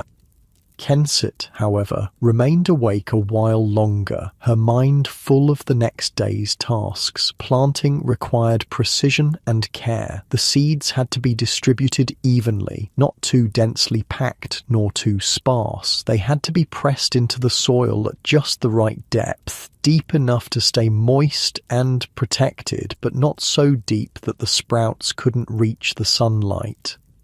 In her mind, she walked through each step of the process, making sure nothing had been forgotten. This mental preparation was as important as the physical work itself. In a society without written checklists or manuals, memory and careful planning were essential skills. Beside her, Senbi was already asleep, storing up energy for tomorrow's labour. She smiled in the darkness, grateful for his steady presence, his knowledge of farming, his dedication to their family. Together, they had weathered floods both excessive and insufficient, harvests both abundant and meagre. Whatever this year brought, they would face it as they always had, with hard work, practical wisdom, and faith in the eternal cycle. dawn came early, as it always did. The first light filtering through the small windows high in the walls roused the family. There was no lingering in bed. Planting day waited for no one. A quick breakfast of leftover bread dipped in a paste of ground fava beans provided fuel for the morning's work. Then it was time to check the soaked seeds. Kensit and Amenemhat carefully drained the water from the pottery vessel, examining the barley seeds. They had swollen slightly with the absorbed moisture, a good sign. They look eager to grow, Kensit said with satisfaction. She divided the seeds into baskets, one for herself, one for Senbi, and smaller ones for the older children. Even the youngest would help with planting. Every pair of hands was needed. The tools for planting were simple. Each person carried a small bag of seed tied at the waist and a wooden hoe. The adults also had a board attached to a long handle, a simple tool for pressing the seeds into the soil at a consistent depth. The family walked together to their field as the sun cleared the eastern horizon. They were not alone. Across the floodplain, other families were engaged in the same timeless activity. The entire landscape hummed with purposeful energy as Egypt's farmers began the cycle of growth that would sustain the kingdom for another year. At the field's edge, Senbi paused for a brief prayer, asking once more for Osiris's blessing on their work. Then, without further ceremony, they began. The method was ancient and effective. The adults and older children moved across the field in a line, each responsible for a section of equal width. They walked backward, scattering seed from their bags with practiced sweeps of the hand. The youngest children followed, using small hoes to cover the seeds with soil. No one spoke much. They needed no instruction. This was knowledge absorbed through observation and practice, year after year, generation after generation. Even the children knew their roles and performed them with surprising skill. Kensit found herself falling into an almost meditative state as she worked. The rhythmic motion of scattering seed, the feel of the grains against her fingers, the smell of the damp earth, all connected her to countless women who had done exactly this, in exactly this way, for thousands of years. In that moment, time seemed to fold in upon itself. She was not just Kensit, wife of Senbi, mother of 4. She was every Egyptian farm woman who had ever cast seed upon the black land left by the Nile's gift, and those who would come after her, her daughter, her future granddaughters, would join this unbroken chain, continuing the eternal cycle of flood, planting, and harvest that defined life in the shadow of the Nile. The village of Yunu basked in the golden light of late afternoon. On a small rise overlooking the fields that stretched toward the horizon, an old man sat on a woven reed mat, his back resting against the warm stones of a shrine dedicated to the Nile god Hapi. Ipuwer was the village's eldest member, his face a map of wrinkles etched by 90 years of sun and wind and laughter. Children gathered around him, sitting cross-legged on the ground, their eyes wide with anticipation. It was a time-honoured tradition. In the quieter days after planting, when the first tender shoots of barley and wheat were beginning to transform the black earth to green, the old man would share the wisdom of ages. "Tell us about the great flood," a small boy urged, bouncing slightly with excitement. "The one that came when you were young." Ipuwer smiled, his eyes crinkling at the corners. "Which one? I have seen 82 floods in my lifetime, each one different, each one the same." "The biggest one," a girl suggested. "The one that reached all the way to the temple steps." "Ah, The old man nodded slowly. The flood of the 12th year of Pharaoh Amenhotep, may he live forever. I was just 8 years old, about your age, little Nefertari. He settled more comfortably against the stones, gathering his thoughts. The children waited patiently. There was no hurry here, no rush to move on to the next activity or entertainment. Stories were treasured, and a good storyteller even more so.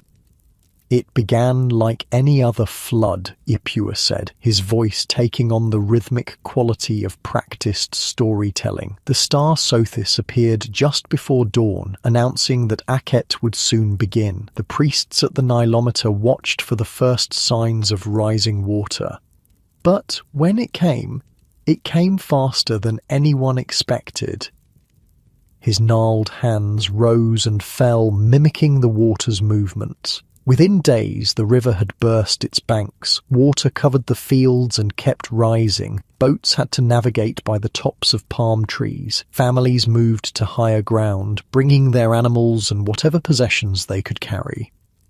The children listened, spellbound. Though none had experienced such a devastating flood in their lifetimes, the last truly excessive inundation had been decades ago. They understood the precarious balance their lives depended on. Too little water meant famine, too much meant destruction. My father was a canal engineer, Ipua continued, and he was called to help strengthen the levees protecting the temple granaries. I went with him, carrying his tools. I remember standing on the highest point of the village, watching the water stretch from horizon to horizon. It looked like the primeval waters of Nu, from which the world first emerged in the time of the gods. A boy of about 10 raised his hand. Were you afraid? Yes, Ipua admitted. We all were, but fear is the shadow of wisdom. It teaches us respect for forces greater than ourselves. He paused, letting the children absorb this concept. And we were right to fear. When the water finally receded 2 months later than usual, many homes had been washed away. Fields were covered with sand instead of silt in some places. It took 3 years for the land to fully recover. But it did recover, said the oldest girl in the group, about 14, her voice seeking reassurance. Always, Ipua nodded firmly. That is the miracle of Egypt. The land dies and is reborn, just as Osiris died and was reborn. This is the gift of the Nile, not just water and soil, but renewal. He looked out over the fields below, where green shoots were beginning to transform the landscape. This was Pere, the growing season, when the planted seeds emerged and reached for the sun. After Pere would come Shemu, the harvest time, when the mature grain would be cut, threshed, and stored. Then Akhet would return, the flood bringing death and rebirth to the land once more.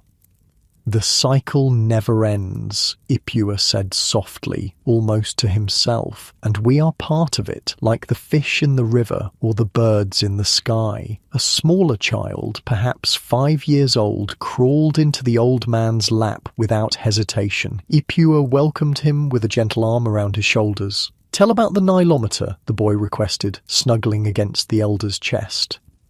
Ipua smiled. The Nilometer was a favourite topic, a bit of human ingenuity that helped make sense of the Nile's mysterious ways. The first Nilometer, he began, was built in the time of the God Kings, before the two lands were united under the double crown.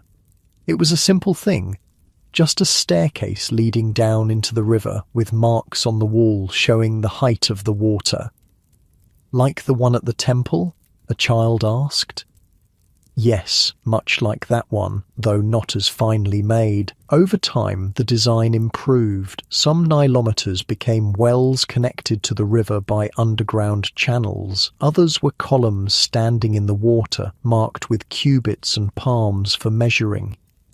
He held up his hand, showing the width of his palm. 1 cubit is 6 palms from here to here on a man's arm. He indicated the distance from elbow to fingertips. The perfect flood is 16 cubits, less than 12, and famine threatens. More than 18, and destruction comes. How do the priests know what the flood will be? Another child asked. Do they have magic? Ipua chuckled. Some would say so, but their magic is knowledge passed down through generations. They watch for signs, how early the water begins to rise, how quickly it increases, the colour of the first floodwaters. They keep records on papyrus scrolls comparing each year's flood to those that came before. My father says the Royal Engineers are building a new kind of nilometer, an older boy mentioned, one that can predict the flood height long before it reaches our district. Yes, Ipua nodded. At Elephantine, near the first cataract, water arrives there 20 days before it reaches us here. With a nilometer there and messengers travelling day and night, we could know what to expect while the flood is still far away. This was the way of Egypt, constant refinement of techniques and knowledge, but always within the framework of tradition. New nilometers might be built, but they measured the same eternal cycle that had sustained life in the Nile Valley since before human memory. The nilometer reminds us of an important truth, Ipua continued, his voice taking on the gentle rhythm that indicated deeper wisdom was coming. We cannot control the flood. We cannot command the river to rise exactly 16 cubits, no more, no less, but we can understand it. We can prepare for it. We can work with it rather than against it. He looked at each child in turn, making sure they understood the significance. This is the wisdom of Egypt, passed down since the time of the gods. We do not fight against Mahat, the proper order of things. We find our place within it.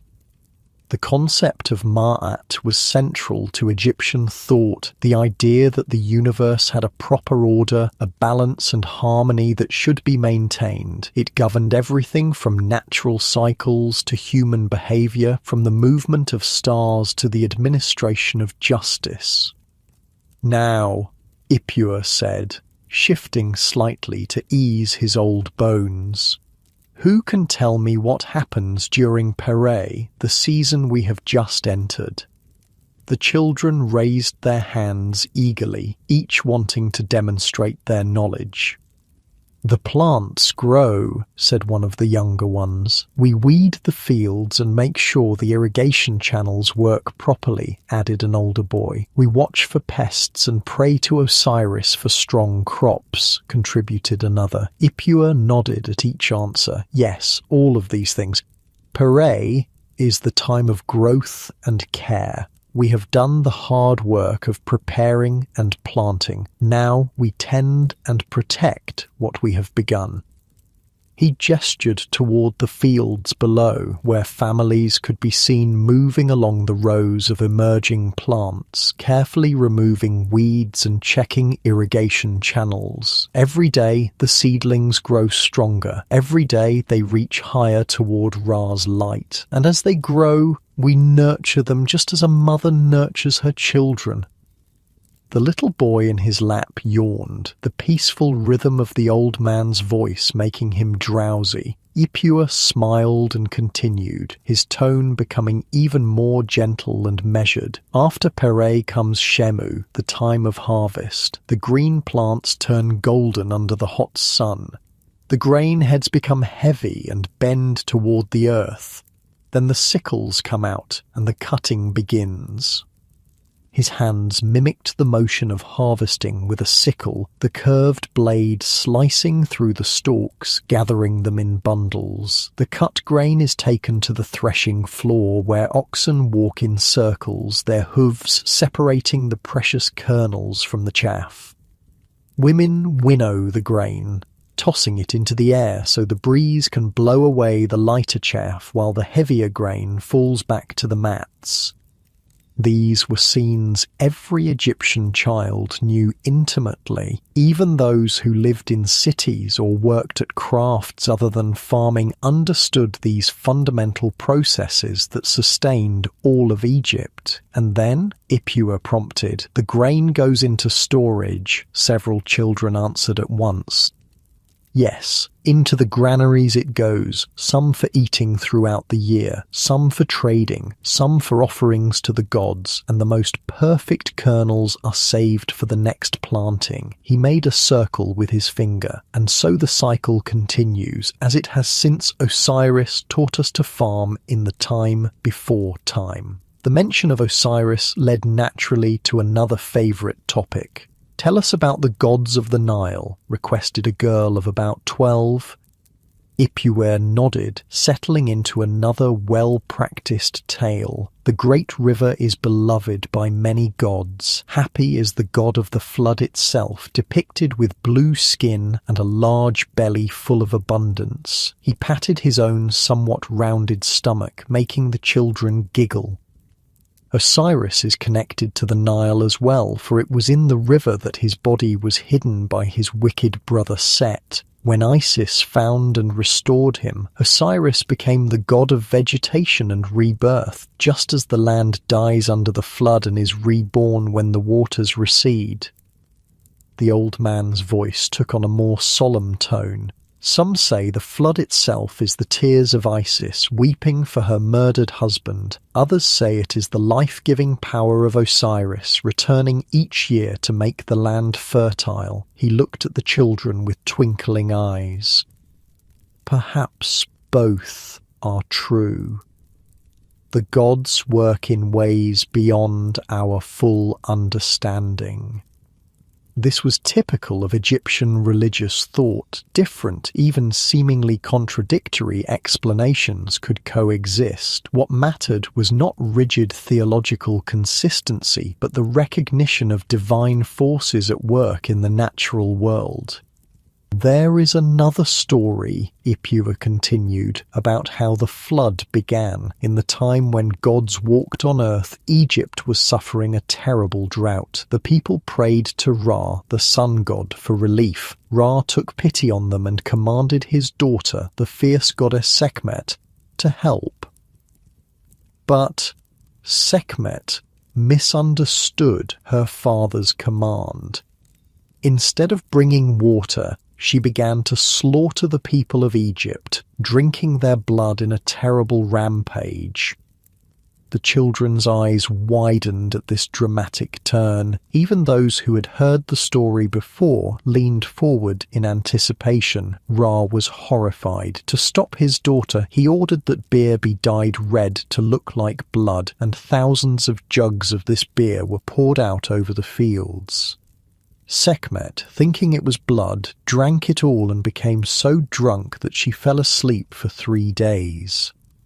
When she awoke, her rage had passed. She was transformed into the gentler goddess Hathor, and from that day forward, the red-tinged waters of the flood, now understood as the beer that saved humanity, would come each year to nourish the land. The children nodded appreciatively. It was a satisfying explanation for the reddish colour often seen in the first floodwaters, caused by red silt washed down from the Ethiopian highlands. "Are the stories true?" asked a thoughtful boy of about 9.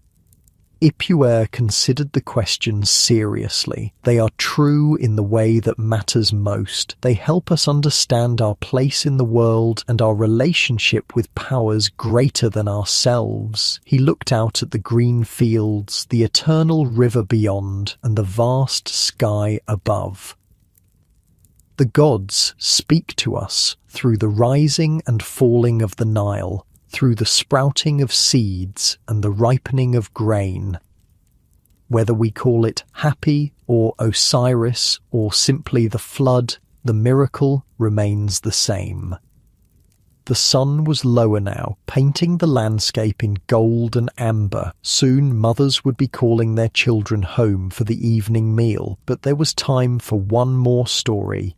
"Before you go," Ipua said, "let me tell you about the very first flood when the world was new." The children settled in, even the drowsy ones perking up for this primordial tale. "In the beginning," the old man intoned, his voice taking on the cadence of the most ancient stories, "there was only none, the watery abyss. From none rose a mound of earth, the first land, and upon this mound stood Atum, the creator god. His hands shaped an invisible mound in the air. Atum brought forth Shu, the air, and Tefnut, moisture.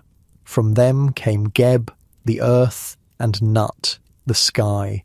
And from Geb and Nut came Osiris, Isis, Set, and Nephthys, the gods who would rule the world of humans.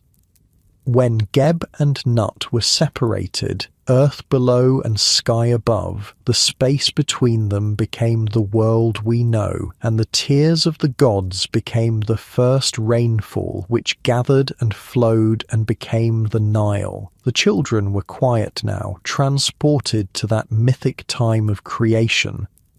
Each year when the flood comes, Ipua continued softly, it is like the world being created anew, the waters of Nun return covering the land, and when they recede, fresh earth appears, ready for life to begin again. He smiled at the children, some of whom were now fighting to keep their eyes open in the warm, late afternoon air.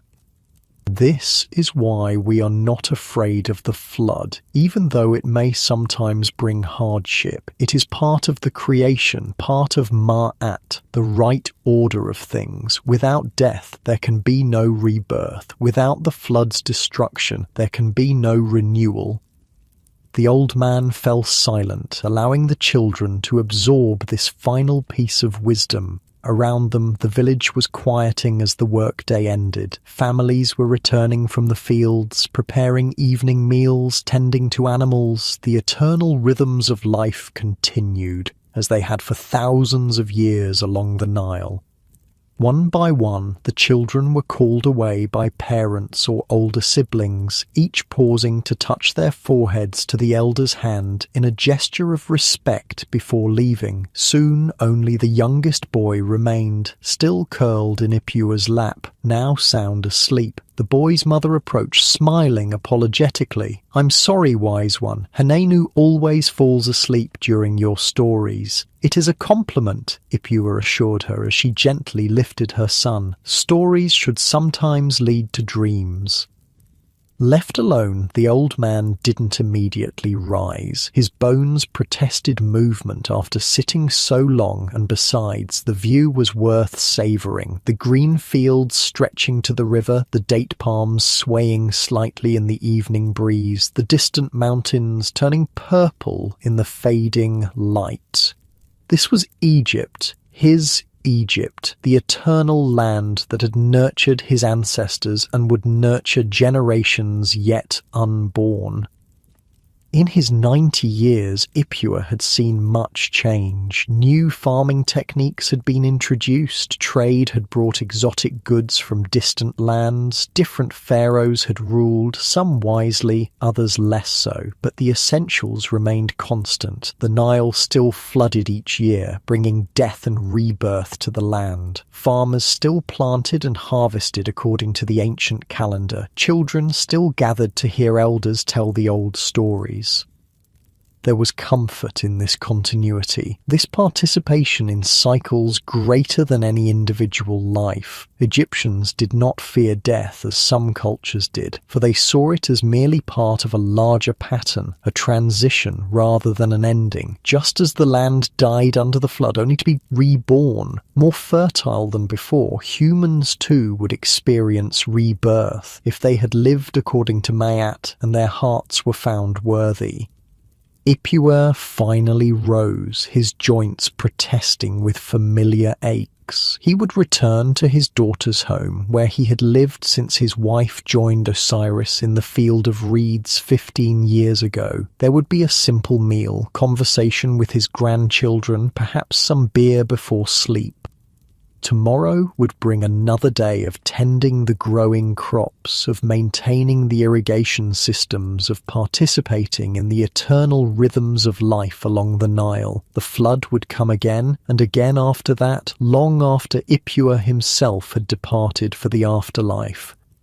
As the first stars appeared in the deepening blue of the eastern sky, the old man made his way slowly down the path toward the village, carrying with him the wisdom of 82 floods, of countless plantings and harvests, of a lifetime spent in harmony with the river that was Egypt's lifeblood.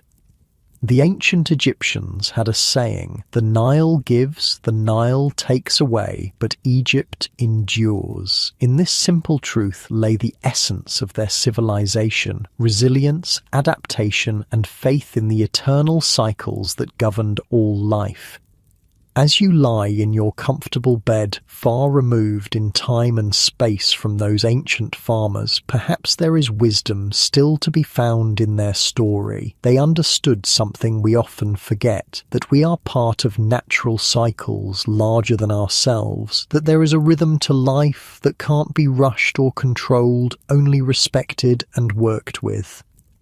The Nile still flows today, though its floods are now controlled by modern dams. The Black Land still produces crops, though tractors have replaced wooden ploughs and oxen. Egypt endures as it has for thousands of years, adapting yet remaining connected to its ancient roots. Perhaps, as you drift towards sleep, you might imagine yourself there, feeling the rich soil beneath your bare feet, hearing the rustle of papyrus in the gentle breeze, watching the life-giving waters of the Nile flow past, just as they did in the time of the pharaohs. And with that peaceful image, close your eyes and drift off to sleep.